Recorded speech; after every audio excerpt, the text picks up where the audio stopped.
Alright guys, this is going to be the first video of a multi-week series that I'm doing called Live, Laugh, Love Lakers.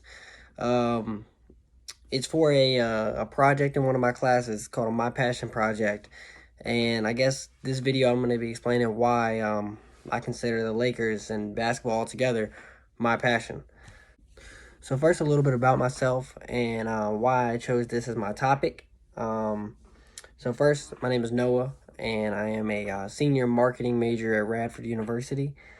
And the reason I chose my topic as the Lakers, but not only the Lakers, basketball together, is really that's been my love my entire life. My dad tells me that I was born into it. He said he remembers being in the hospital with my mom, and he was pretty angry because it was during March Madness.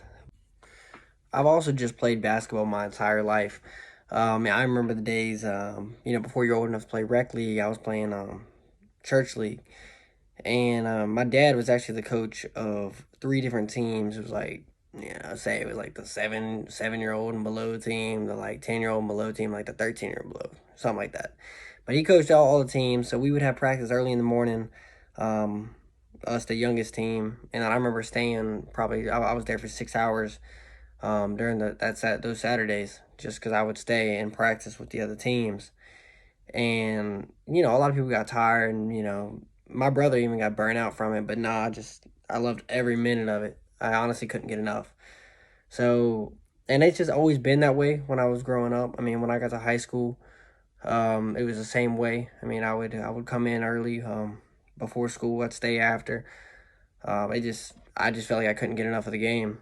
So, um, you know, I just feel like I really got a love for it. And, do a little bit about my playing career.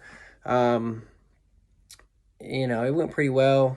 Um, I ended up going to Roanoke Catholic my sophomore year, and I tore my ACL like the very first game of the season, like 5 minutes into the game, which, that sucks. I was out for, who knows, 5, 6 months or whatever, recovering from that. So I missed my whole sophomore year. I came back my junior season. We had a pretty good season. We had a good team that year. I was like the third option on the team, but just kind of like the true point guard role is what I had, and I would say I embraced that a lot, and I loved it. Fast forward through my junior year, and I had to transfer schools because financial crap with that Catholic school I was at, and I transferred to the public school, in Lower Botetourt, or Lower Botetourt in Botetourt. And I actually got kind of lucky, I'd say, because going to a new school my senior year, I got lucky that pretty much, I knew like the whole basketball team already because I played AAU with them growing up, and I was actually already friends with a lot of those guys. Um, so so I mean, I went there my senior year. Our team was not the best. I want to say we had like 8 or 9 wins, maybe, if I'm lucky. But I had a pretty good season, and I enjoyed every minute of it. I wish I would have had longer with that group because I think we could have done better. But it is what it is.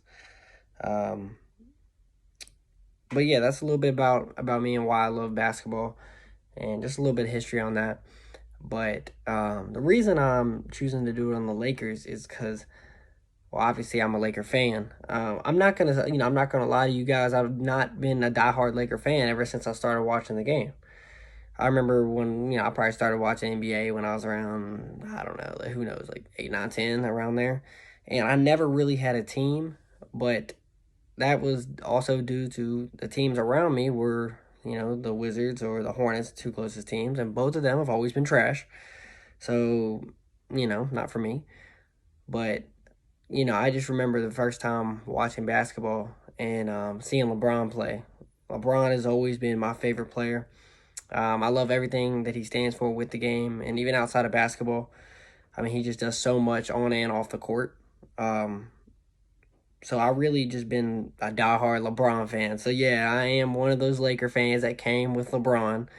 Um, so I mean, call it what you want. It's cool if you don't. If you other Laker fans don't want to rock with me because I wasn't with you guys forever. That's okay. But I mean, I was a big Kobe fan too, as you can see. Rest in peace. But LeBron's always been my guy. So I thought, I already watch every single game that they have. So I figured, why not do it on something that I really enjoy getting into and talking about and analyzing. Um, so that's why I'm choosing the Lakers, basketball, and LeBron to do my passion project on. So I look forward to see what comes up next. Well, let me go over some of the few topics that you guys can be expecting the next 15 weeks or so. So in this, I have not decided an exact order yet, but obviously we're going to talk about LeBron and the on and off the court GOAT case. I know many of y'all claim that Michael Jordan's a GOAT, 6 for 6, blah, blah, blah. That's all I ever hear. But, I'm going to go into why, in my opinion, LeBron is the ultimate GOAT, and he'll be, that'll be proved even more after this season and next season. Let's see. Well, I'm also going to compare and contrast last year's Laker team to this year's Laker team, and we're going to talk about why, they won the ship last year, and it looks like they just improved and got better. And that's a good mindset to have, even in life, like I say, if it ain't broke, get better. Let's see. We're also going to talk about, there's going to be an episode where we talk about the role players, so KCP, Kuzma, and the Caruso, and, everybody else in between. We're going to talk about the offseason pickups and how we made the team better. We're going to talk about THT and his development. We're going to talk about Kobe and his legacy, of course. We're going to compare the Lakers to the Nets, and I will prove to you guys why the Lakers will beat the Nets, even though the Nets got a lot of star power. But my argument for that would be, chemistry will outweigh star power. We're going to talk about Frank Vogel and the job he's done as the coach since he got there. We'll also talk about the other, possibilities we could have had a coach like Monty Williams, who coaches the Suns. Let's see. We're also going to talk about how LeBron should have won MVP last year, but that's okay because he most likely will win it this year in his 18th season. I mean, what can you say? LeBron versus Father Time, am I right? Let's see.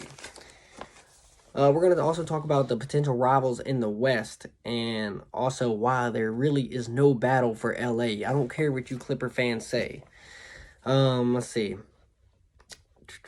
What they could do to make the current team better. So I'll go more into that because their roster is pretty solid, but there's a few things that they can they could what's it called, mid-season transactions that they could do to make the team stronger, or even playing time that in my opinion would make the team better.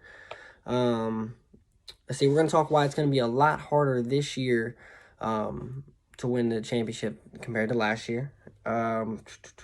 I'm also going to talk about why AD, the Brow, should have won Defensive Player of the Year, not Giannis, who really just be playing help side defense. He's not a true lockdown defender, in my opinion.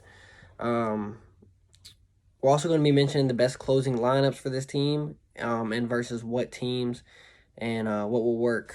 So, because obviously, the lineups are going to change as you go through the season and through the playoffs. You guys see, you saw that last playoffs when we had to start Dwight against the bigger Nuggets team. We had to bring Markieff in and run him at the 5 against like the Rockets, stuff like that. So you're gonna see.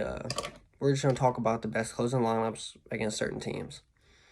But anyways, I look forward to doing this every week. I apologize that this video is not better put together. It is my first video, but I'm excited. I'm excited to do this. Like I said, this is my passion. I enjoy talking about this. And oh yeah, we're also going to talk about how they're doing each week, of course.